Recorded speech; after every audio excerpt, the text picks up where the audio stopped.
zala, eta, bueno, hortik hasi zala, ez, apurtxo bat hitzarmen baten bitartez, eta froga batzen bitartez, bueno, egitasmo hau.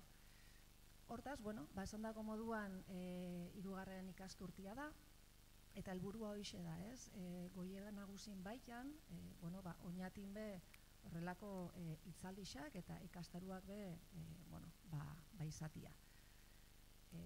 Oinatin kasuan, izango diana da, asteazkenetan, goiko, bueno, jardunian asteazkenetan 15 egunian behin izango dira, hemen Santanan bertan, goizeko 10etan hitzaldixak. Aurretik, bai eskaintzen duguna da, ordu erdi lentsu hau edo, kafetxo bat, benetan gura dugulako hitzaldixaz aparte, bueno, bertara zatozeinen artian, ez, komentatia eta harreman horrek sustatzi. Orduan, bueno, apurtxo jakin hori be horrela egiten dugula. Gaur, bueno, ikasturte hasiera da, gainea hitzaldi berezi badaku, eta, bueno, aurreko urtian bezalaxe, bueno, ostiral arratzaldian jarri dugu, eta, bueno, azalpen gehiago emongo ditugu. Baina, bueno, voltatu azortara, apurtxo bat esperientzia gelen inguruan, esan, bueno, gure kasuan oinatin, hemen dian hitzaldikara, bueno, irekisa diala, bai, 55 urtekuek etortzeko aukera dakotzuela, eta gonbidatzen zaituztet gainera etortzia hitzaldi horretara, baina hortik haratau, goien nagusik berak, baiaran, bai arrazeten da bergaran, eta tarteka beste herriren baten, akaso atxagaltan edo, bueno, izaten dituztela baita hitzaldixak, tailerrak, mendirterak eta lakuak. Eta horretara be, bueno, gonbidatzen dutzuet joatia hortarako, bueno, kide izan diako zinateke, baina, bueno, nik uste dut egitasmo oso interesgarrixa dela eta harreman barrixak egiteko gainera ikaragarri aukera polita. Eta, bueno, esan biharra dakote baita, azkenengo urtietan be, bueno, komentatu doztainatik, bueno, kide gehiago egiten zabiltze baita, eta nik uste dut hori be, posgarrixa dela. Eta, bueno, hemendik besteri barik, hasi iramungo xau ikasturte honi, eskerrak emutia benetan goien nagusiri, eta, bueno, antolakuntzan zabiltzain danoiri posible ikiatik. Eta beste barik, Jesus Mariri emongo xatitza, goien nagusiko kide baita, eta purtsu bat gaurko hitzaldixan, bueno, nondin orakoak, eta sarrera txikitxo bat ingo dozkuna, edo seguro dozuna komentetiko. Eskerrik asko. Eskerrik asko, Isaro.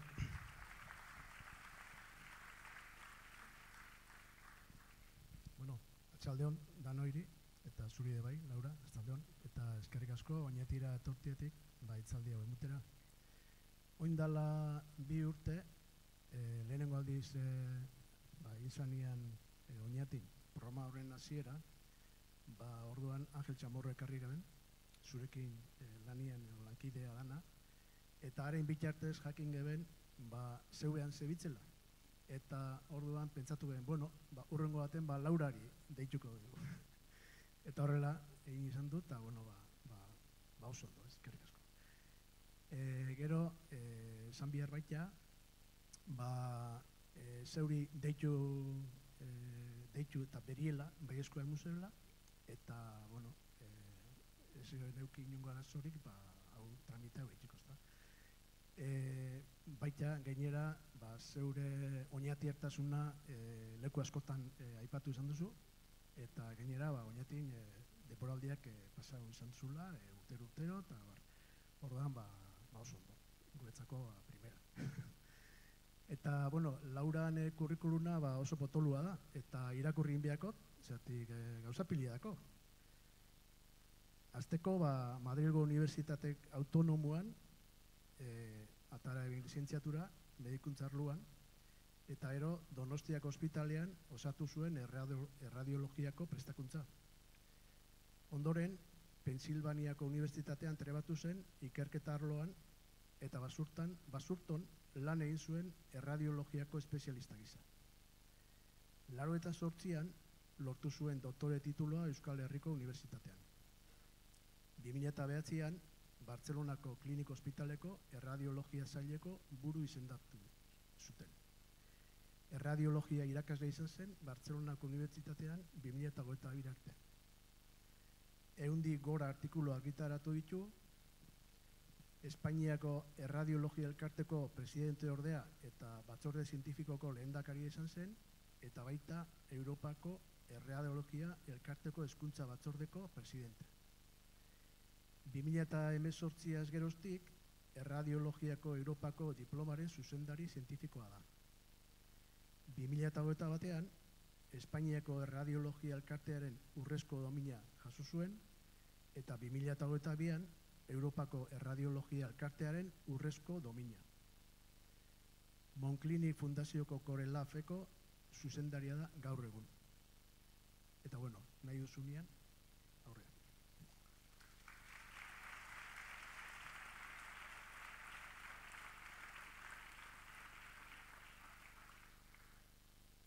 Eskerrik asko, oso pozik nago hemen egoteaz, eta honore handia da niretzat oinatik egotea, eta konferentzia hau uste dut denontzat ona izango dela, eta espero dut guztientzat asko ikasteko zer dan radiologia. Konferentzia honetan nik hitz egingo dut radiologia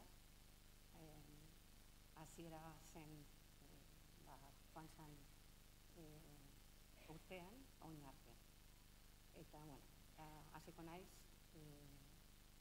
konferentzia eta titulua da Descubriendo los secretos detrás de las imágenes médicas, una introducción a la radiología. Este es el guión que voy a seguir.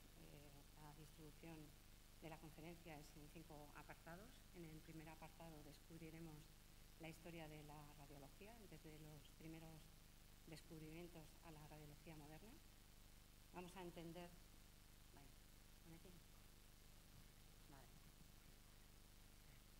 Vamos a tratar de entender qué es la radiología y su importancia en el diagnóstico médico.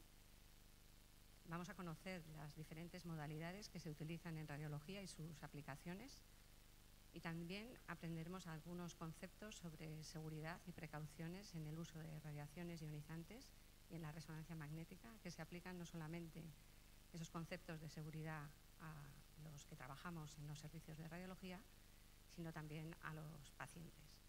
Y vamos a tratar de comprender el futuro y la evolución de la radiología y su impacto en el diagnóstico y el tratamiento de las enfermedades. Esta es la evolución de la radiología a lo largo de la historia. En el año 1895 es cuando se realizó la primera radiografía. A continuación, en el 1954, ya se empezaron a realizar las primeras ecografías. En el año 1959 salieron los primeros equipos de PET. En el año 1972 la tomografía computarizada.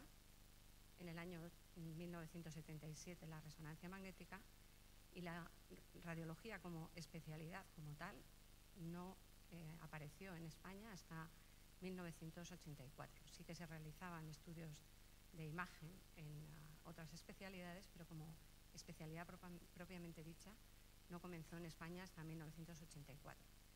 Durante el siglo XX y XXI se ha desarrollado la radiología intervencionista, que ya veremos en qué consiste dentro de los servicios de radiología, y ahora en el siglo XXI se ha incorporado la inteligencia artificial también a la especialidad de radiología.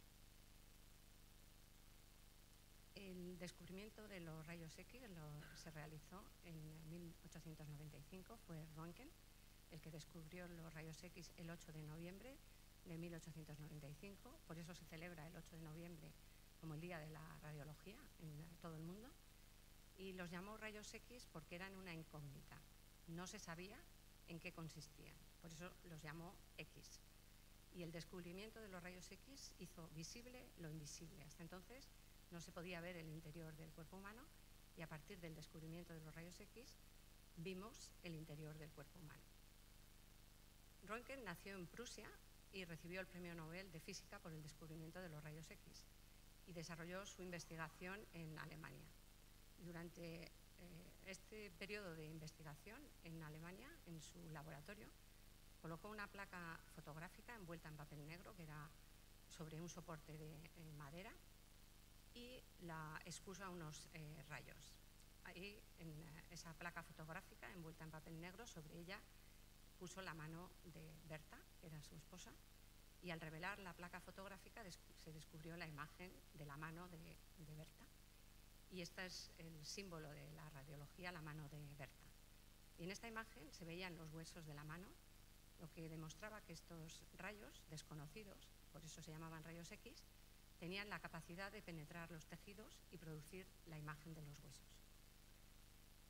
Röntgen publicó su descubrimiento, que tuvo un gran impacto en los medios de comunicación y en la sociedad de la época, y en febrero de 1896 utilizó esta técnica para realizar una radiografía de un brazo fracturado, que luego fue publicada en una revista médica británica.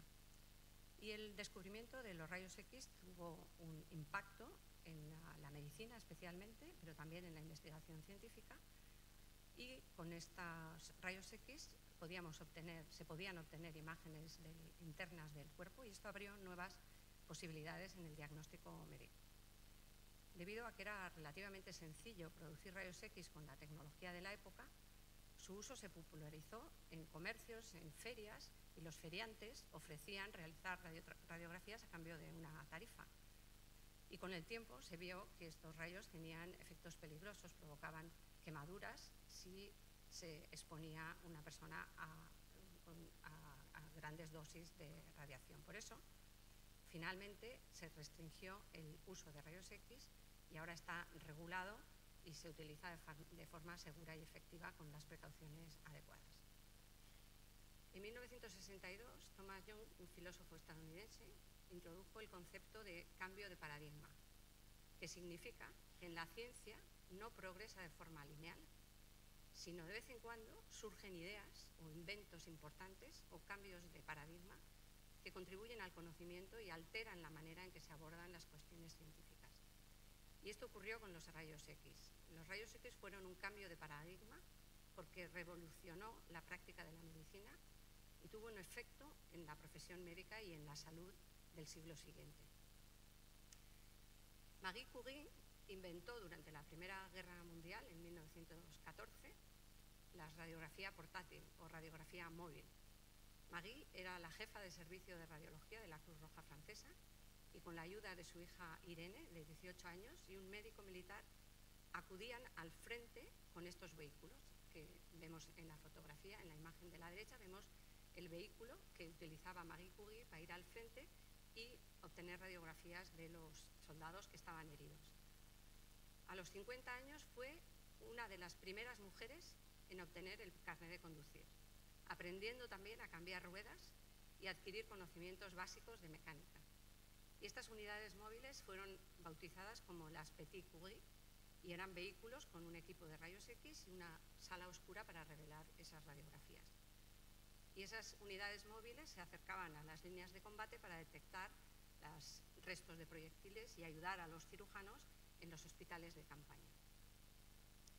Marie se encargó de buscar financiación para su proyecto, logrando que la Unión de Mujeres de Francia, formada por mujeres adineradas, aportaran los fondos necesarios y fundó el primer centro de radiología militar de Francia, donde formó a más de 150 mujeres en el manejo de equipos de rayos X.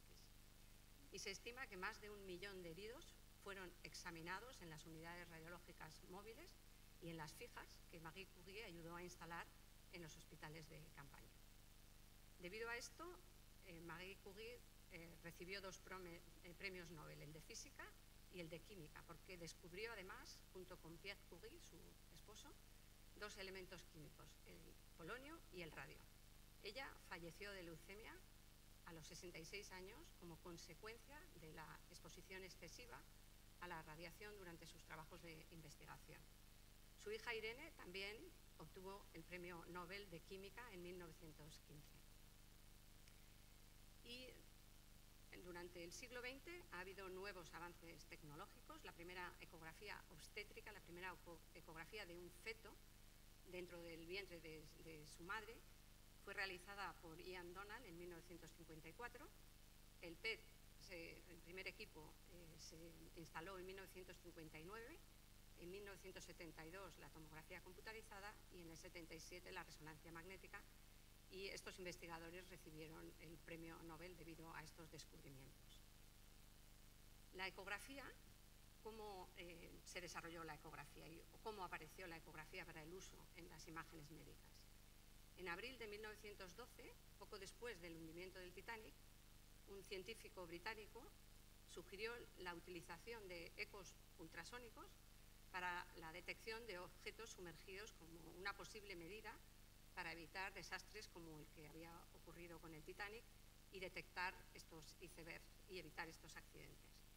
Más adelante, durante la Primera Guerra Mundial, el físico danés Paul Lagemin retomó y desarrolló esta idea para fines militares y creó un dispositivo que utilizaba estas ondas sonoras de alta frecuencia que se llaman los sonares, con el objetivo de detectar submarinos enemigos sumergidos. Emitía ondas de ultrasonido que rebotaban en esos objetos sumergidos y de esta manera podían detectar dónde se encontraban esos submarinos. Y este trabajo marcó un hito en el desarrollo de la tecnología de la ecografía para aplicarlo más adelante a la medicina y la creación de imágenes internas del cuerpo humano mediante el mismo tipo de dispositivos, mediante sondas de ultrasonidos. Estas son las primeras imágenes de ecografía, en el momento las imágenes obstétricas del feto dentro de una madre. En el año 54 esta es una de las primeras ecografías, y aquí los investigadores y los científicos del momento eran capaces de identificar la anatomía del feto en estas imágenes. Aquí vemos la mano y el brazo de un feto dentro de una madre, y aquí son las imágenes actuales. Actualmente ya somos capaces de ver el interior del útero, el interior de la madre, el feto, identificar todas las estructuras, tanto en el cerebro como en el abdomen, como las extremidades, y además podemos hacer reconstrucciones en 4 dimensiones que nos dan una idea exacta de cómo es ese feto o cómo va a ser cuando nazca. ¿Y qué ocurre con la tomografía computarizada?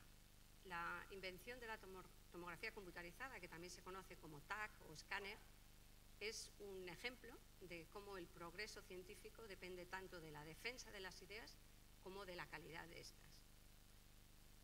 Al mismo tiempo que los Beatles terminaban 2 de sus álbumes más famosos, y mientras paseaba por la campiña inglesa, Geoffrey Hounsfield, un ingeniero eléctrico, trabajaba para la compañía eléctrica, la EMI, que en aquel momento, además de financiar toda la carrera profesional de los Beatles porque se dedicaban a la industria musical, también llevaban a cabo estudios de investigación en la industria eléctrica. Y Sir Geoffrey Hounsfield concibió la idea de ver los órganos desde fuera con una innovación, que era la tomografía computarizada, que requería una inversión considerable. Y la compañía eléctrica no tenía el dinero suficiente para realizar esa inversión para que Hounsfield pudiera crear su prototipo. A mediados de la década de los 60, los Beatles no solamente eran una fuerza cultural, sino también económica. Sus ventas generaban el equivalente a $650 por segundo en dinero de hoy. Y gracias a esas ganancias generadas por los Beatles, la EMI, esta compañía eléctrica, pudo financiar la idea de Hounsfield. Y el éxito de los Beatles contribuyó indirectamente al desarrollo de la herramienta de diagnóstico por imagen más importante del siglo XX, que es la tomografía computarizada. En 1972 se instaló el primer equipo en un hospital en Londres, y en el año 79 Sir Geoffrey Hounsfield y Cormac fueron galardonados con el Premio Nobel de Medicina. Y en estos primeros equipos, el tiempo de adquisición, que ahora veremos en las imágenes posteriores, la tomografía computarizada, vamos haciendo secciones del cuerpo, vamos haciendo como si fueran lonchas del cuerpo, y solamente una sección del cuerpo requería 5 minutos de adquisición, y necesitaban toda la noche para el procesado de las imágenes. En 1974 se fabricó el primer equipo de tomografía computarizada de cuerpo entero y en España el primer equipo se instaló en Madrid en 1975. Y aquí vemos unos ejemplos de cómo era una tomografía computarizada en los inicios, en 1972 y 1975. Podemos ver el interior del cerebro, pero es una imagen muy pixelada, muy difícil de identificar, aunque aquí sí que podemos identificar una lesión en el cerebro y los científicos del momento eran capaces de identificar estas lesiones. Esta es una imagen actual que no tiene nada que ver y ahora sí que tenemos una capacidad de ver la anatomía por dentro del cuerpo humano que nos permite identificar lesiones y nos permite realizar diagnósticos más precisos. ¿Y qué ocurre con la resonancia magnética? La resonancia magnética se basa en un fenómeno físico que fue descrito por estos investigadores y que también recibieron el premio Nobel por estas investigaciones. La resonancia magnética es un equipo que consta de un campo magnético y se llama magnético porque los primeros imanes se vieron o se descubrieron en Magnesia, que es una ciudad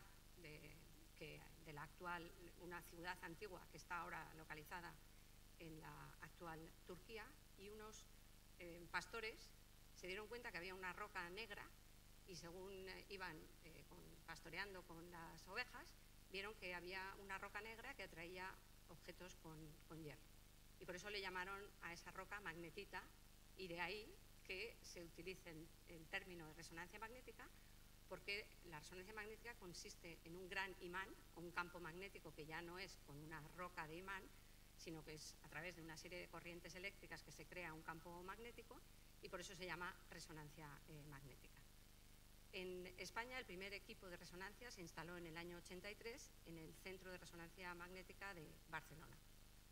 Y aquí vemos unas imágenes del año 80 en el primer equipo que se instaló en Londres y vemos el interior del cerebro, pero con una imagen que ahora mismo nos es difícil de identificar cualquier patología dentro de esta imagen, aunque los científicos del momento eran capaces de identificar patología.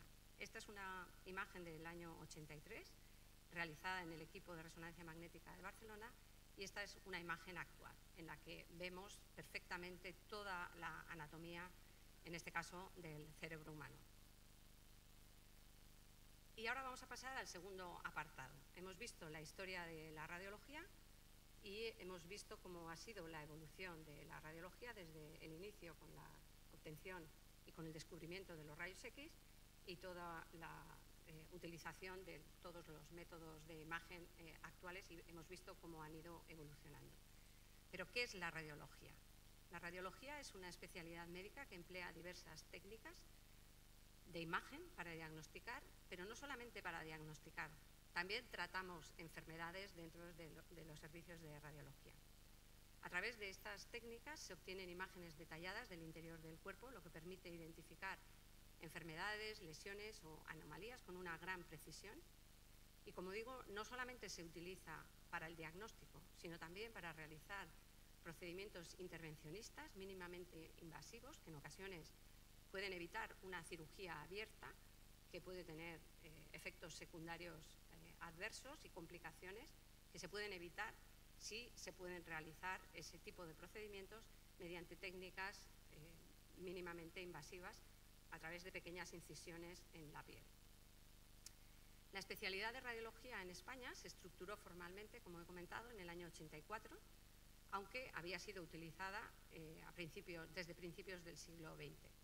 En el año 84 se publicó el Real Decreto que establecía la formación especializada en radiología, conocida como radiodiagnóstico, y este decreto determinó la duración y los requisitos de la residencia, de la formación de los médicos que deseaban especializarse en este área. Y desde entonces la radiología se ha consolidado como una especialidad médica clave, con programas de formación especializados que incluyen el aprendizaje de todas estas técnicas que hemos ido mencionando, y este reconocimiento oficial marcó un hito importante para la radiología en España, asegurando una formación rigurosa y estandarizada para los futuros radiólogos. ¿Y quién trabaja en un servicio de radiología? En un servicio de radiología están los especialistas en radiología, que son los que interpretan las radiografías, son médicos que interpretan las radiografías, las tomografías o las resonancias magnéticas, y también realizan estos procedimientos intervencionistas como biopsias o drenajes. También dentro del equipo de radiología trabajan los técnicos en radiología, que son los operadores, son los que operan los equipos, los que realizan las radiografías, y en algunos centros con una formación específica también realizan determinados tipos de ecografías. También en el equipo de radiología trabaja un grupo de enfermería que proporcionan la atención al paciente antes, durante y después de los procedimientos, administran medicamentos durante los procedimientos y a veces también participan con un entrenamiento adecuado en determinados procedimientos intervencionistas. Además, tenemos el equipo de informática del hospital o el equipo de físicos del hospital que controlan los aspectos de seguridad de los equipos. ¿Y cuáles son las técnicas? Vamos a pasar al tercer apartado. ¿Qué técnicas se utilizan en radiología y cuáles son sus aplicaciones? Pues ya hemos comentado, dentro del servicio de radiología se obtienen radiografías, se realizan ecografías, mamografías, escáner, resonancia magnética, PET, imágenes híbridas, que son una fusión entre el PET y el escáner, o entre el PET y la resonancia magnética, y también estudios de angiografía o radiología intervencionista. Y vamos a ver cuáles son sus aplicaciones y cuáles son las aplicaciones clínicas. ¿Para qué utilizamos las imágenes? Pues podemos diagnosticar fracturas, podemos diagnosticar enfermedades abdominales, que pueden ser tumorales o no tumorales, podemos detectar enfermedades neurológicas, detectar tumores, hacer un seguimiento del tratamiento de ese tipo de procesos y podemos valorar lesiones osteoarticulares o enfermedades cardiovasculares y iremos viendo algunos ejemplos. Este es un ejemplo de una radiografía de tobillo y aquí estamos viendo, esta es la tibia y este es el peroné. Son imágenes bidimensionales que permiten ver los huesos y utiliza radiación ionizante. Hemos utilizado un haz de rayos X que incide sobre el área anatómica que queremos estudiar, que en este caso es el tobillo, y vamos a ver si detectamos esa fractura que el paciente viene quejándose por una caída y un dolor en el tobillo. Y efectivamente aquí estamos viendo una línea de fractura. O sea, con esta radiografía podemos detectar fracturas en los huesos de una forma muy sencilla y precisa. En cuanto a la ecografía, el ultrasonido hemos dicho que utiliza ondas sonoras para crear imágenes detalladas. Lo que hacemos es enviar una onda de ultrasonidos al órgano o al área anatómica que queremos estudiar. Esa onda rebota en ese tejido o en ese órgano, rebota, y ese rebote de la onda, dependiendo de cómo rebote la onda, recogemos ese rebote de la onda en la imagen. Y hay tejidos, por ejemplo, el líquido, que el líquido, la onda de ultrasonidos atraviesa fácilmente el líquido, por tanto aparece en la imagen como algo negro, como en este caso que es una vesícula, y aquí un quiste en el riñón. Y otros tejidos no dejan pasar la onda de ultrasonido, sino que la detienen y rebotan en menos cantidad y hace que esos tejidos aparezcan con otra densidad en la imagen, y aquí aparece, por ejemplo, una piedra como algo blanco. Y, como digo, esas ondas reflejadas son capturadas y procesadas en una imagen que nosotros luego analizamos. La mamografía también utiliza radiación ionizante y proporciona imágenes detalladas del tejido mamario, mejorando la detección del cáncer de mama. Por eso se utiliza en los programas de cribado o de screening para detectar precozmente los cánceres de mama, y por eso en todos los países, en muchos países se ha instaurado ese método como cribado para detectar el cáncer precozmente. Aquí vemos un ejemplo. La tomografía axial computarizada o el escáner lo que hace es secciones, hacer como si fuera rodajas del cuerpo humano, y las imágenes se generan porque tenemos un haz de rayos X que va girando y va incidiendo sobre el cuerpo del paciente en diferentes ángulos por la rotación del tubo de rayos X según se va desplazando la mesa. Y aquí vemos la mesa sobre la que se coloca el paciente, aquí vemos el tubo de rayos X y dentro de esta carcasa hay un tubo de rayos X que va girando a gran velocidad y va obteniendo, según va girando, secciones del cuerpo. Vamos a ver un ejemplo. Este sería el tubo de rayos X que está aquí colocado. Aquí hay un detector que según va atravesando el haz de rayos X el cuerpo, va generando una señal en estos detectores que luego en la imagen se traduce en una escala de grises. Y esto, como he dicho, en los equipos antiguos, en los inicios, se tardaba 5 minutos en hacer esta rotación. Y actualmente la velocidad que adquiere el tubo de rayos X es enorme y en 1 minuto hemos podido estudiar todo el cuerpo de un paciente. ¿Y para qué se aplica la tomografía computarizada? Pues, por ejemplo, en el ictus, que el doctor Chamorro el año pasado en su conferencia explicó exactamente en qué consistía el ictus y cómo se podía prevenir y tratar, cuando un paciente acude por una sospecha de un ictus, lo que se hace es un estudio de tomografía computarizada, que sería esta imagen superior. Pero al mismo tiempo, en el mismo equipo, podemos obtener una imagen de los vasos del cerebro.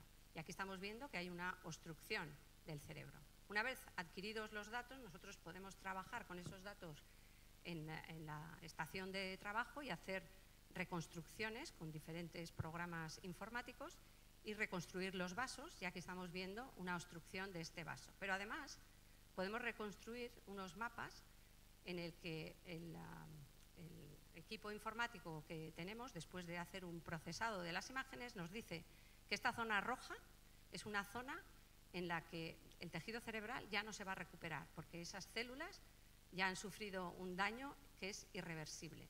Pero nos dice que en esta zona amarilla estas células están sufriendo, pero todavía pueden recuperarse si nosotros abrimos el vaso. Si nosotros abrimos el vaso, esto se recupera y queda solamente dañada esta parte que está en roja y el paciente puede mejorar la clínica. Y aquí vemos la obstrucción de la arteria y una vez tratado el paciente mediante un catéter, que es un dispositivo que es como una guía que sube hasta ese vaso, y lo que hacemos es extraer esa obstrucción o dilatar esa obstrucción, extraer ese coágulo que se ha formado en el cerebro. Y aquí el resultado después de extraer ese coágulo que había tapado esta arteria y estaba provocando este infarto. También podemos hacer estudios de enfermedades pulmonares, aunque he dicho que la adquisición se realiza con secciones como si fueran rodajas del cuerpo humano. Nosotros podemos trabajar estos datos y hacer reconstrucciones en 3 dimensiones para ver perfectamente lo que está ocurriendo dentro de los pulmones para tomar decisiones o para realizar un seguimiento de las enfermedades. Y podemos hacer mapas de color que pueden ayudar, en caso de que se requiera realizar una intervención quirúrgica, pueden ayudar a los cirujanos a decidir el tipo de intervención quirúrgica a realizar. También podemos ver en el abdomen, podemos estudiar todas las enfermedades que pueden ocurrir en el hígado, los riñones, el estómago, en diferentes órganos. Aquí, por ejemplo, vemos el hígado y los riñones, vemos el páncreas, vemos el estómago, que está lleno de líquido, el bazo, y vemos los intestinos. Por tanto, tenemos un mapa de todos los órganos del abdomen y podemos de esta manera detectar procesos patológicos. Y lo mismo en las enfermedades cardíacas, en los infartos. Nosotros podemos hacer un estudio de tomografía computarizada y luego hacer reconstrucciones y ver exactamente, en este caso, la aorta, que vemos la aorta es la arteria principal del cuerpo, que en esta parte superior está dilatada, y de esta manera lo que proporcionamos al cirujano es una visión global de toda la aorta para que se tomen decisiones del tipo de intervención a realizar. Y lo mismo en los infartos de miocardio. En los infartos de miocardio podemos hacer adquisiciones trabajar con estos datos, obtener estos mapas de color que nos indican que esta zona que está en rojo es una zona en la que estas células del miocardio, del músculo del corazón, ya no son viables, pero estas otras zonas se pueden recuperar si nosotros abrimos esta arteria, que es la arteria coronaria, que va al corazón. Y toda esta información se proporciona a los cardiólogos para tomar decisiones lo antes posible.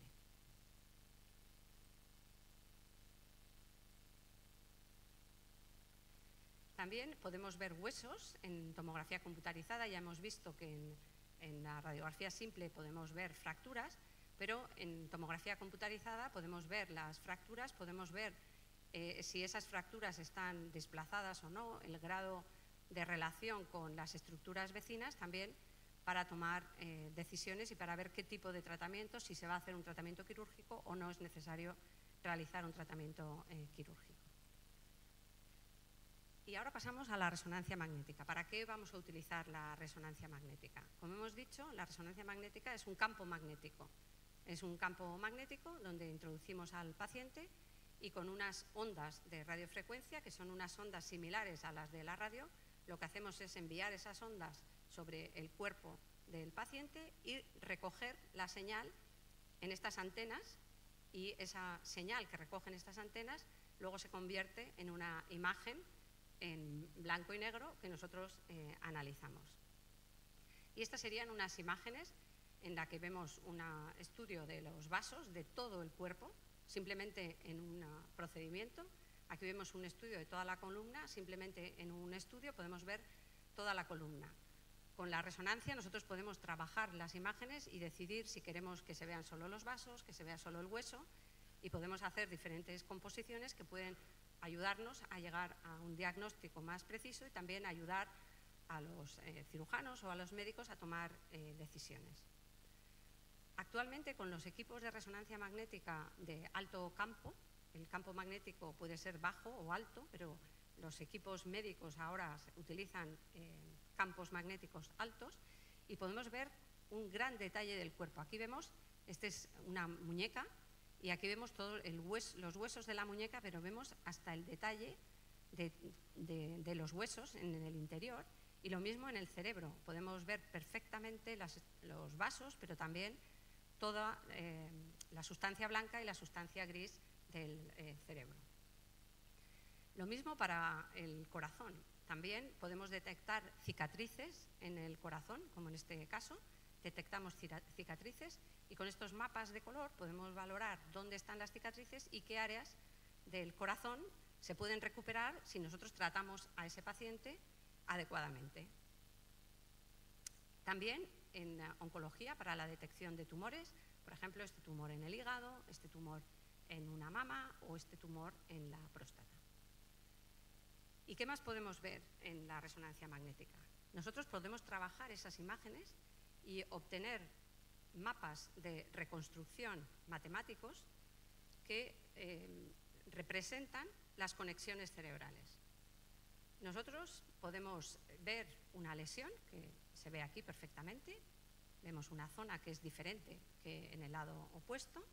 Aquí vemos esta otra lesión, que es el mismo paciente en diferentes planos, y identificamos esto como la posibilidad de que sea un tumor, pero le damos la información a los cirujanos de que este tumor está pegado a estas conexiones cerebrales, que estas conexiones cerebrales que están etiquetadas en azul son las conexiones que nos permiten mover el cuerpo. Si el cirujano extiende la resección del tumor y daña estas conexiones cerebrales, el paciente puede acabar con una hemiplegia después de la cirugía, y con esta información en quirófano, con estas imágenes, los cirujanos pueden monitorizar hasta dónde pueden resecar esos tumores y evitar dañar estas conexiones cerebrales que pueden provocar un daño al paciente. ¿Y qué más podemos hacer en resonancia? También para mejorar la calidad de los tratamientos a los pacientes. Podemos hacer resonancias funcionales. ¿En qué consiste la resonancia funcional?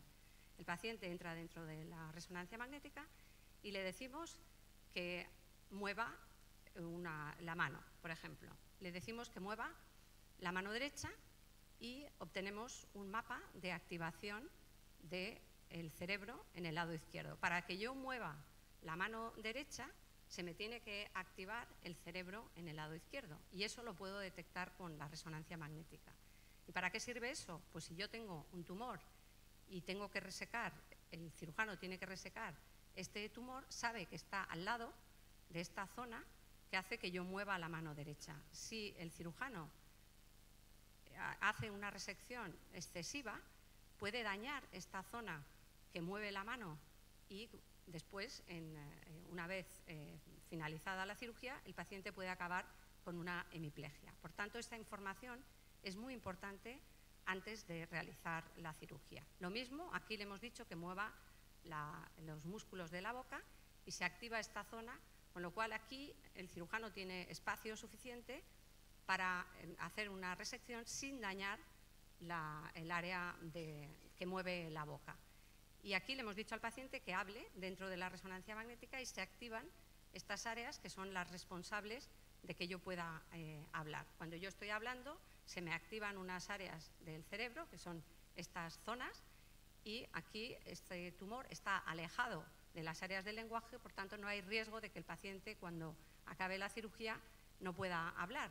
Pero sí hay riesgo, si se exceden en la resección, de que el paciente acabe con una hemiplegia.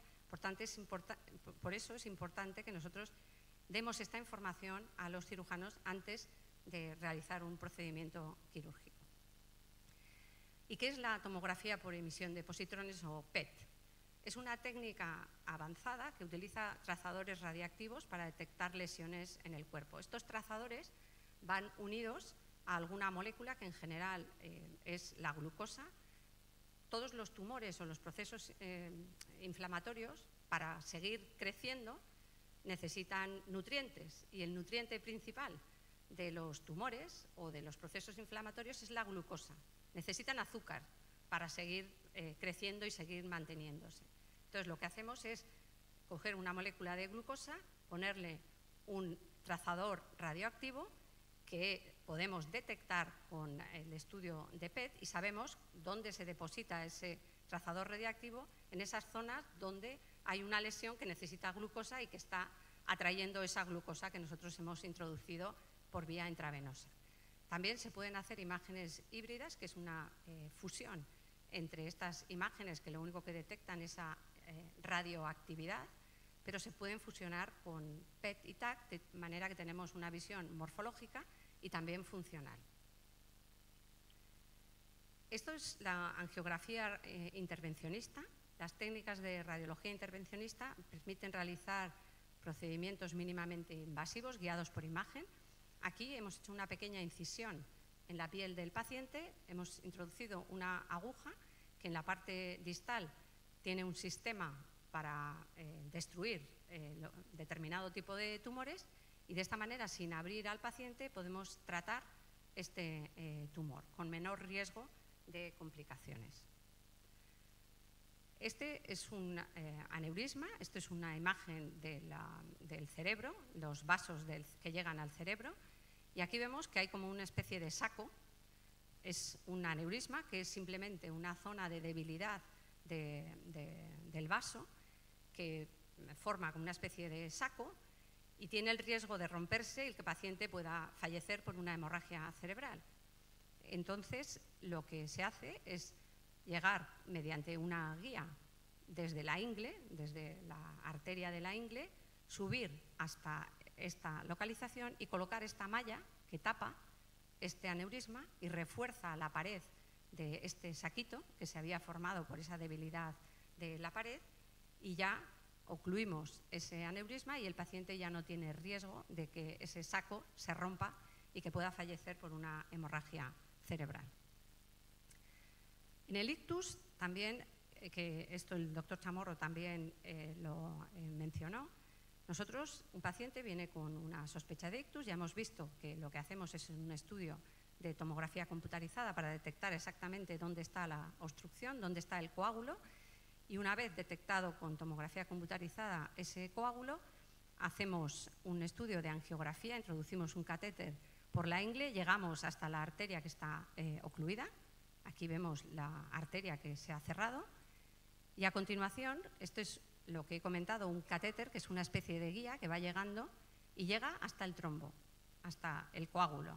Lo atraviesa y una vez atravesado, lo que hacemos es arrastrar ese coágulo y recogerlo en esta especie de cestillo que hemos colocado en la parte inferior, y hacemos desaparecer este coágulo, y hacemos un control y vemos que se ha abierto el vaso y el paciente se recupera. Y en ocasiones son situaciones que parecen como de un milagro, porque llega un paciente con una hemiplegia y se abre el vaso y en la misma sala ves que el paciente empieza a mover la mano. Bueno, vamos a pasar al cuarto apartado, que esto es importante, y es importante también que todos conozcamos y estemos formados en seguridad y precauciones en radiología, como profesionales y como pacientes. Es importante minimizar la exposición a radiaciones ionizantes y no realizar pruebas innecesarias. Tanto por nuestra parte como profesionales, indicar las pruebas que son realmente necesarias, y los pacientes saber y dejarse aconsejar por los profesionales de cuándo realmente es necesario realizarse una prueba de imagen. En estas viñetas que se han publicado por la Sociedad Europea de Radiología se puede ver si se pueden realizar estudios de tomografía computarizada o no en el embarazo, en niños. Hay una serie de indicaciones que se han creado como guía para los pacientes, para que los pacientes aprendan a identificar esos riesgos y saber cuándo deben o no deben someterse a pruebas de imagen. Actualmente los nuevos equipos permiten minimizar la dosis de radiación. Tienen sistemas que reducen las dosis de radiación, y las dosis de radiación actualmente en diagnóstico son muy bajas. Bueno, además, esas técnicas de imagen, hay una supervisión controlada por los expertos que aseguran que ese procedimiento es seguro. Aquí un ejemplo para que se vea, por ejemplo, una radiografía de la rodilla. La dosis de radiación equivale a una dosis de menos de 3 horas, comparable a la radiación natural de fondo, que es la dosis a la que estamos sometidos simplemente nosotros en la naturaleza.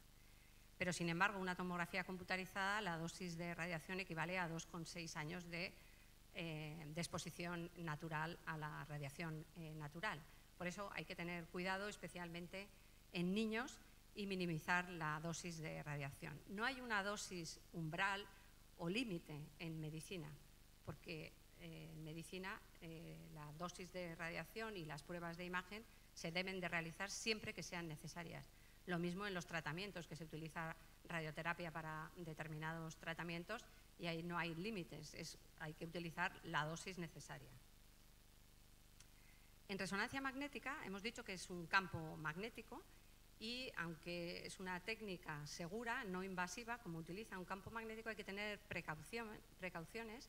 Hay que informar al personal médico cuando te vas a realizar un estudio de resonancia magnética, si llevas marcapasos, dispositivos o otros objetos metálicos que pueden contraindicar la realización de una resonancia, o esos objetos pueden, al ser sometidos a un campo magnético, por ejemplo un marcapasos, dejar de funcionar.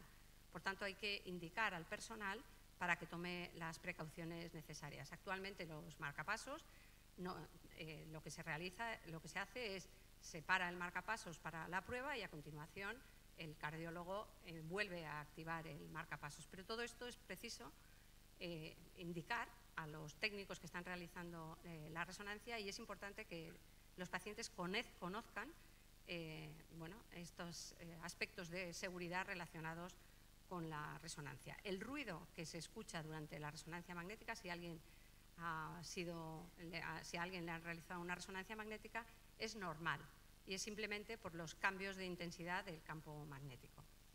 Y aquí, por ejemplo, vemos un accidente que se produjo en un centro.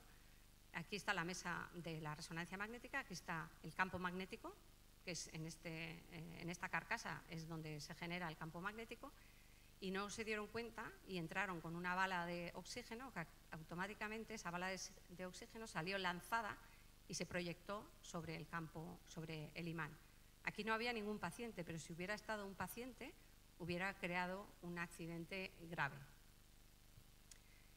Y otro aspecto que es importante y que quiero también destacar es la utilización de contrastes. Los contrastes son las sustancias líquidas que se utilizan para mejorar la visión de los vasos, de los órganos o de los tejidos, y se pueden administrar por vía oral o a través de un enema o directamente en la vejiga o por inyección intravenosa.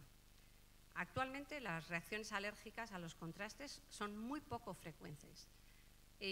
Los contrastes que se utilizan para el escáner es un contraste que contiene yodo y no hay reacciones cruzadas. Si una persona tiene alergia al pescado o al marisco, no tiene la misma probabilidad de tener una alergia al contraste que una persona que no es alérgica al pescado. Eso es algo que todo el mundo cree, que por tener alergia al pescado o al marisco tienes alergia a los contrastes yodados. No hay reacciones cruzadas. Y luego, ¿es necesario el ayuno antes de un estudio con contraste? Se ha demostrado que no, que el ayuno antes de un estudio con contraste lo que hace es empeorar la situación del paciente, le crea más ansiedad y le provoca náuseas, y eso no ocurre si el paciente ha desayunado. No hay que hacer un desayuno opíparo, pero hay que desayunar. No hay que interrumpir la medicación habitual, salvo que el médico lo indique, y solamente se requiere ayuno de 4 horas y solamente de sólidos para los estudios, pues, por ejemplo, de la vesícula o del páncreas, y para exploraciones con unas preparaciones especiales. Y es importante beber agua antes y después de la prueba, porque esos contrastes se eliminan por el riñón y es importante arrastrar con el agua ese contraste y que se elimine lo más rápidamente posible y que el riñón funcione adecuadamente. Y ya vamos a pasar al final, que son las perspectivas de futuro. Los avances tecnológicos en radiología, junto con la incorporación de la inteligencia artificial, pueden transformar la manera en que detectamos y tratamos las enfermedades, mejorando la eficiencia y la precisión en la atención al paciente. Alan Turing fue un científico británico que es el padre de la computación y el padre de la informática actual. Él descifró el código Enigma, que era el código que utilizaban los nazis durante la Segunda Guerra Mundial para transmitir la información, y él contribuyó, pues, al desenlace de la Segunda Guerra Mundial. Y Alan Turing es, como si dijéramos, el padre de la inteligencia artificial también, porque esas técnicas de computación mejoraron con sus descubrimientos y eso ha revolucionado las técnicas de computación, dentro de las cuales se incluye la inteligencia artificial. Además, dentro de estas perspectivas de futuro, tenemos que tener en cuenta que la sostenibilidad en radiología no es solamente un objetivo, sino es una responsabilidad, no solo de los que trabajamos en los equipos, en los servicios de radiología, sino también de los pacientes. Reducir el consumo energético y minimizar los residuos generados son pasos esenciales hacia un sistema de salud más sostenible. Y la inteligencia artificial es una rama, como digo, de las ciencias computacionales y tiene aplicaciones en medicina y especialmente en radiología, pero tiene aplicaciones en todos los campos, como estamos viendo. Las herramientas de inteligencia artificial pueden extraer detalles de las imágenes médicas que no son perceptibles por el ojo humano. Y esta capacidad para analizar y combinar información detallada permite mejorar los diagnósticos y facilita la detección temprana de enfermedades. Pero las herramientas de inteligencia artificial no funcionan solas. Es importante que los especialistas en imágenes médicas interpretemos esos datos de inteligencia, que nos da la inteligencia artificial. Es importante integrar la información proporcionada por estas técnicas con la experiencia clínica y el conocimiento de los médicos que trabajamos en radiología. El radiólogo Es importante que se apoye en esas herramientas de inteligencia artificial, pero no van a sustituir nunca al radiólogo. Aquí vemos un ejemplo de una detección automática de fracturas. Por ejemplo, en este caso vemos una muñeca, es un paciente que acude a urgencias porque se ha caído, y vemos aquí una fractura que es fácilmente identificable, y nosotros la identificamos correctamente y el paciente se le pone una escayola y ya está.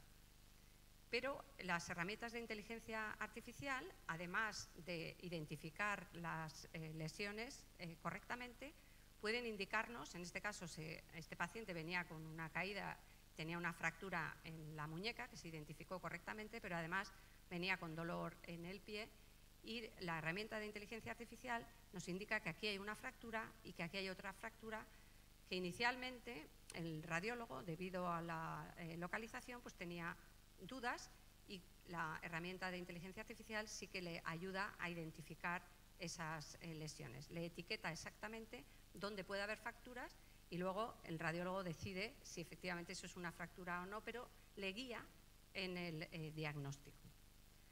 También en la asistencia al ictus, sobre todo en centros de atención primaria, donde no hay subespecialistas que se dediquen a la imagen, por ejemplo, cerebral. Aquí vemos un ejemplo de un estudio de tomografía computarizada y aquí no vemos nada.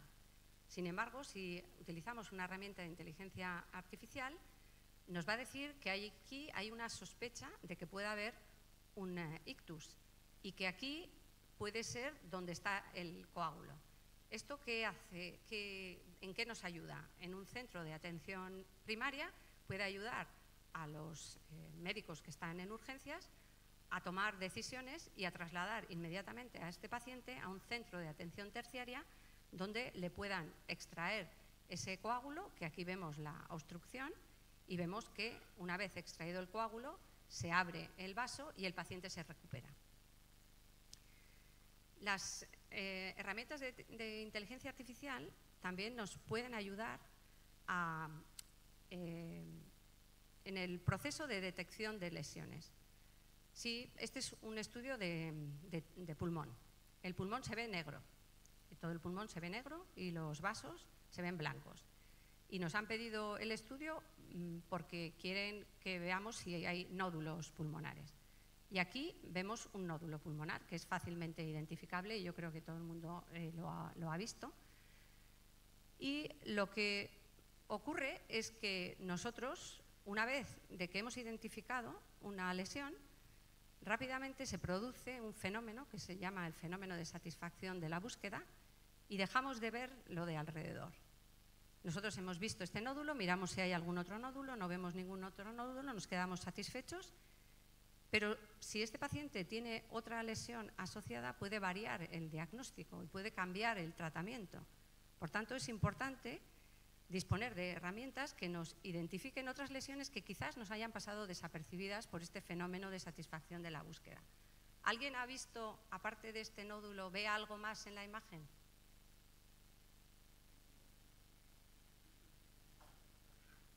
Nadie ve nada en la imagen. Algo que le llame la atención. Bueno, pues en esta imagen hay un gorila.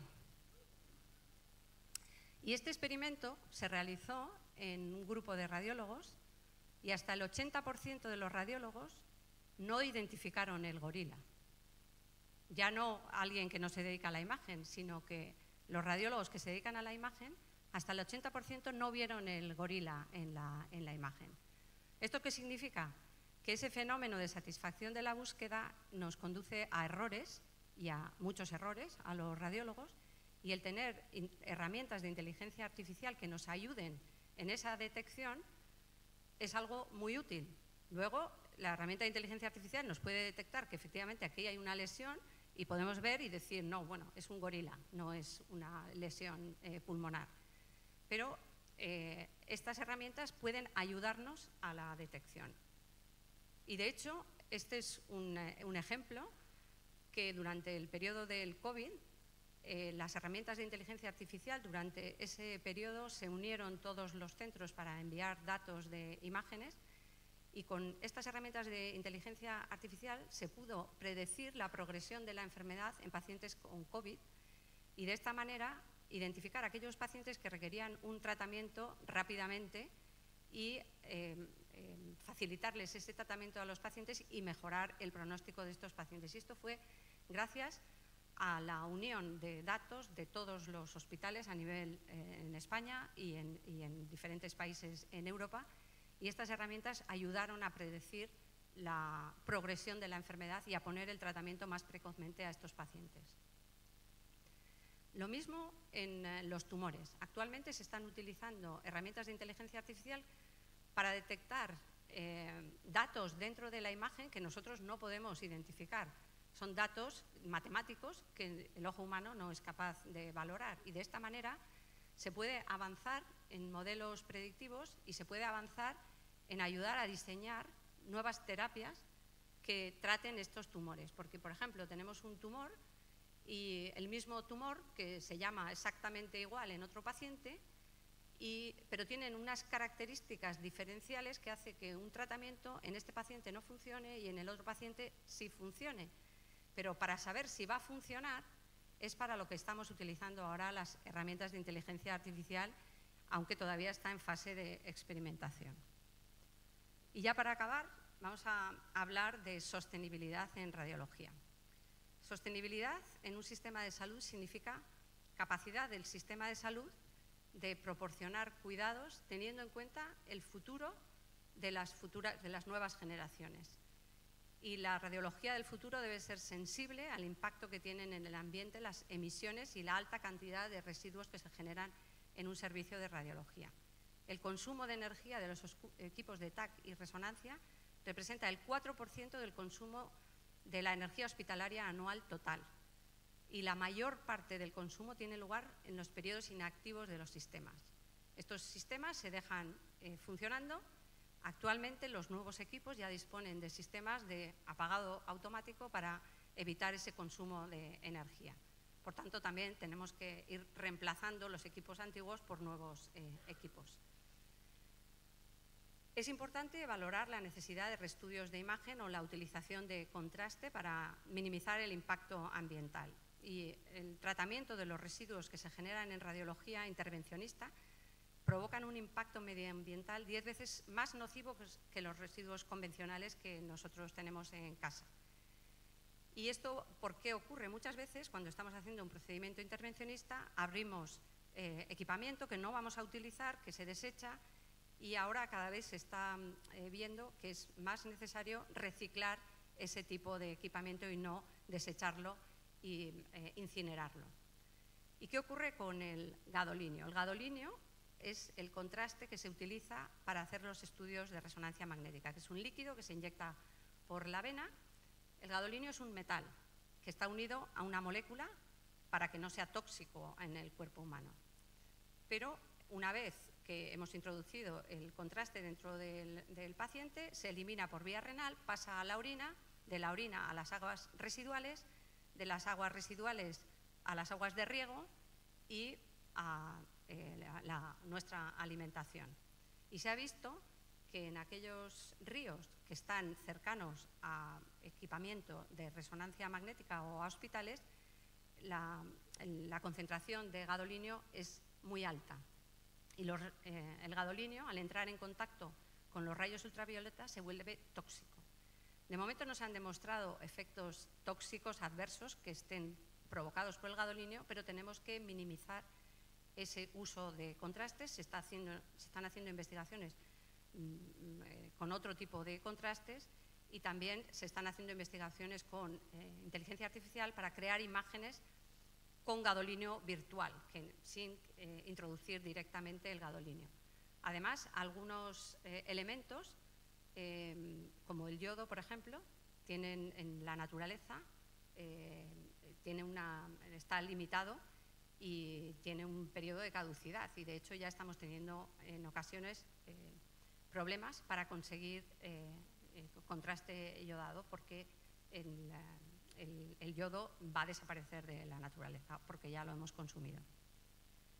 Y bueno, ya para concluir, Las técnicas de imagen permiten visualizar y evaluar estructuras internas de una forma no invasiva, facilitando la identificación de enfermedades o lesiones que no son evidentes mediante un examen clínico convencional, y tiene un claro impacto en la prevención, en el diagnóstico y el tratamiento de las enfermedades.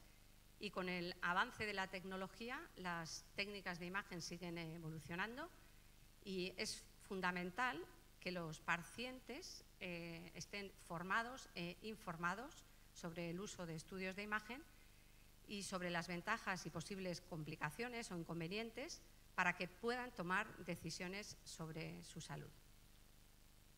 Y nada más, eskerrik asko.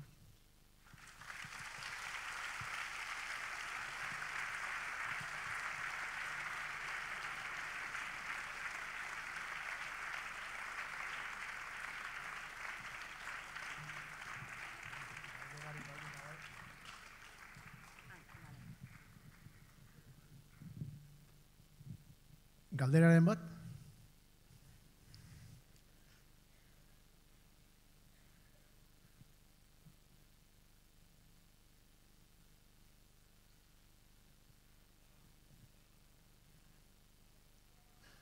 A ber, bate ari maiten da.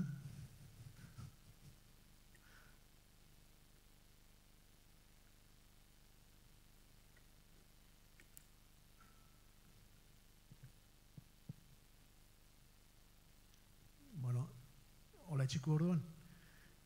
Eskerrik asko atzea, Laura, eta ondo segi.